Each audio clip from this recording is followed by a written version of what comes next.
जोबोद दुखु गोनां बे मोनसे सम कर'ना महामारी बे महामारिनि साग्लोबसारनायाव जोंनि बयजोंबो मोजां मोनजाग्रा सासे माने समाज सिबियारि आरो लोगोसे गोदानै तामुलपुर विधानसभा समस्तिनिफ्राय देरहासार जानाय मानाव गेदेर लेहुराम बर'आ जोंनि गेजेरनिफ्राय दिनै गैलिया।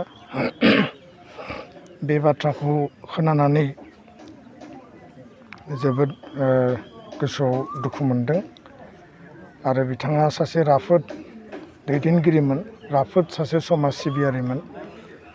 बिथांनि बे कभिडनि साग्लोबसारनायजों जिउ नागारनाया बा जों बिथांखौ खोमाना लानो गोनां जानाया जोंनि थाखाय बेसेबांबा गिदिर खहा आरो दुलाराय बर' फरायसा आफादा दिनैनि बे समाव बिथांनि हरखाब रुंसारि जानायाव जोङो गोथौयै दुखु मोननाय फोरमायदों। बर' हारिनिफ्राय दासिम लेहुराम बर' बिथां आरो माजेन्द्र नार्जारि बिथां सानै MLA नैबे सप्ता खनसेयावनो जों खोमाना लानो गोनां जाबाय।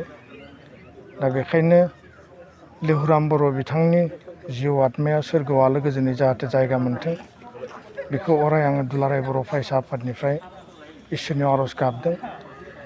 बर' फिसाफ्रा साफ्रोमबो जोङो रैखाथि गोनाङै थांना थानो थाखाय जोङो सांग्रां जानांगोन।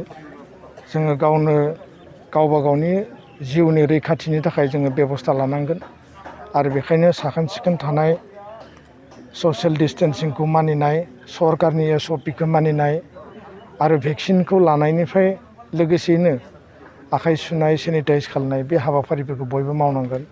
दुलाराय बर' फरायसा आफादनि जोंनि दख'रा जिल्लाफ्रा गामि गामि माइकिं एनाउन्स खालामदों जाहाथे रायजो राजाफ्रा बयबो सांग्राङै थायो, सांग्रां जायो। दा दिनैनि बे दुखुनि समाव आं गोलाव बाथ्रा बुंनो लुबैयाखै आरो गोसो गोरबोनिफ्राय दुखुजों गोबां खोथा दिनै बुंनो गोनां दं होननानै आं सानाखै। बिथांनि जिउ गोमानायजों बर' हारिया सासे गारजेन गैया बायदि जाबाय आरो बियो जोंनि थाखाय बेसेबांबा गिदिर खहा। बेखिनिखौनो आं फोरमायबाय। गोजोन्थों।